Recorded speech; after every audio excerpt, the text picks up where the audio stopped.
Salut, dans cette vidéo, je vais t'expliquer comment négocier ton salaire en alternance en 5 étapes.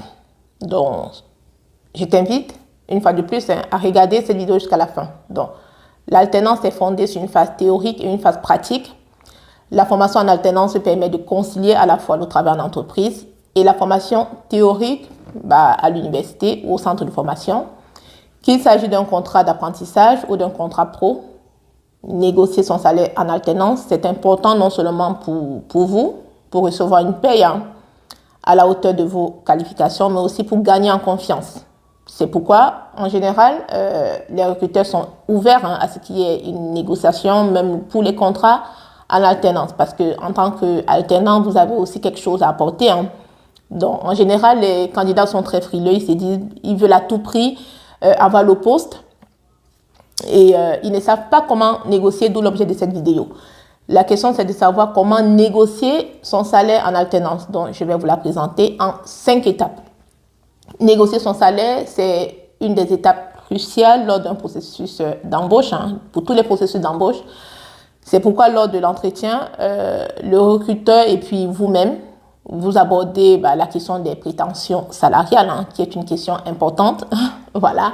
Donc, à ce moment-là, la négociation doit tenir compte de plusieurs critères, tels que votre expérience dans le domaine.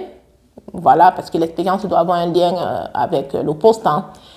Votre formation, mais également de la loi en vigueur sur la rémunération, parce qu'il faudrait respecter le cadre juridique de la rémunération pour pouvoir négocier.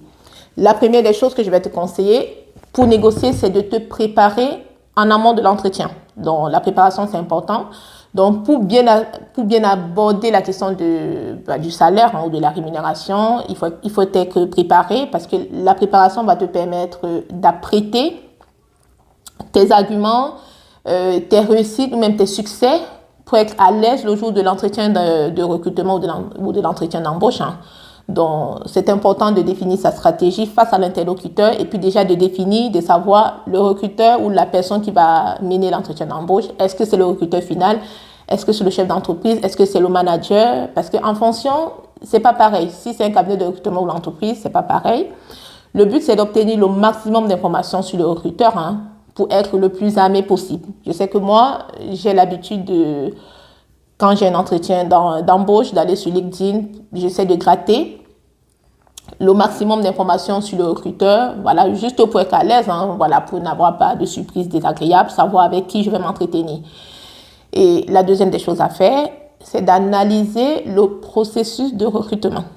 Ça, c'est très important parce que le processus de recrutement peut s'avérer long et comporter plusieurs étapes avec des interlocuteurs différents. Donc, c'est pourquoi il faudrait peut-être patienter avant d'aborder la question du salaire. Donc, en vous renseignant sur le processus de recrutement de l'entreprise, ça va vous permettre de savoir à quel niveau de ce processus-là vous allez parler salaire. Voilà, vous saurez combien d'entretiens vous aurez à passer et vous saurez avec quel interlocuteur et à quelle étape vous aurez à négocier le salaire. Donc, c'est important de ne pas se presser. Donc, d'où cette bonne préparation-là qui doit être faite en amont. Voilà, parce que si vous passez l'entretien avec quelqu'un qui est juste là pour une présélection ou si c'est le recruteur final, le décideur, c'est pas pareil. Et vous devez aussi laisser parler l'interlocuteur parce que s'il s'agit d'une présélection ou s'il s'agit du décideur final, c'est pas pareil. Si c'est juste une présélection, vous n'avez pas à parler du salaire en fait. Et la troisième des choses à faire, c'est de mettre en avant vos compétences. Donc, vous devez montrer la plus-value que vous pouvez apporter à l'entreprise. Donc, quelles sont les compétences supplémentaires que vous possédez et que vous pouvez mettre à disposition de l'entreprise. Donc, ces compétences-là, ça peut être la maîtrise d'une langue, comme on est en France. Si vous êtes bilingue, c'est toujours un plus. Ça peut être la maîtrise d'un outil ou d'une formation spécialisée qui a un rapport avec le poste. Voilà, tout ça, c'est toujours un plus parce que l'entreprise vous allez mieux négocier si vous avez un plus à apporter à l'entreprise. Voilà. Donc, si vous parvenez à prouver à votre interlocuteur que vous avez des compétences en plus et que vous êtes déjà, même si c'est un contrat en alternance, que vous êtes déjà plus ou moins opérationnel, vous allez gagner des points qui vont vous permettre de mieux négocier tout simplement votre salaire.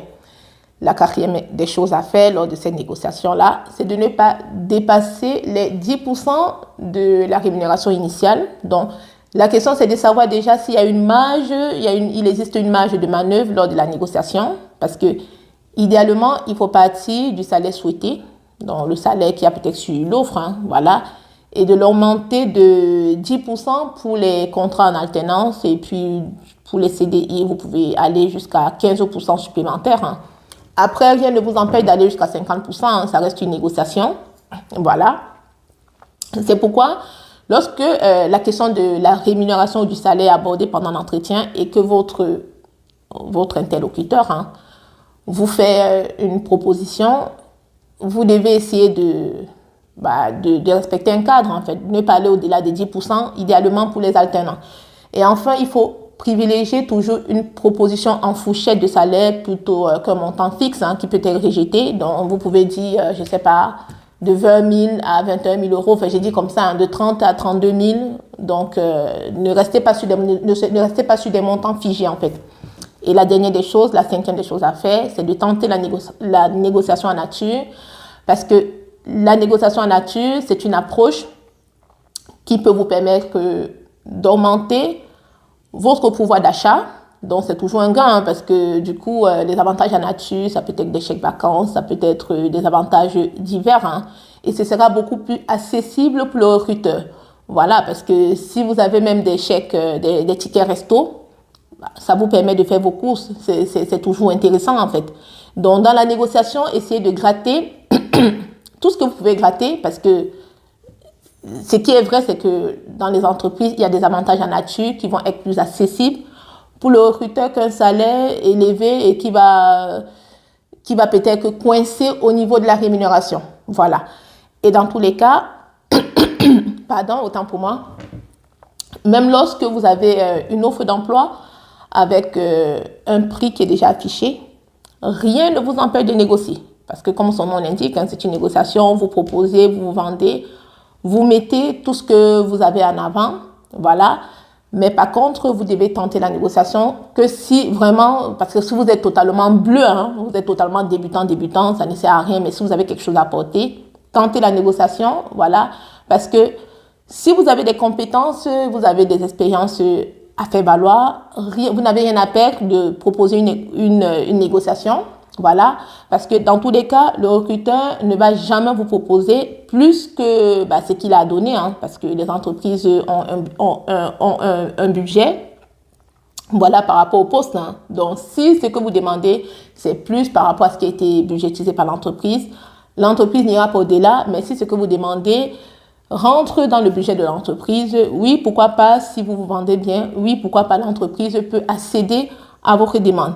Donc, voilà ce que je peux vous dire concernant la négociation pour un contrat d'alternance en 5 étapes, sachant qu'après, cette vidéo peut être aussi possible pour tout type de contrat, pas seulement pour les contrats en alternance. Donc, j'espère une fois de plus que cette vidéo vous sera utile. Si c'est le cas, n'hésitez pas à vous abonner à mon réseau Joyce RH et je vous dis à très bientôt dans une prochaine vidéo. Ciao!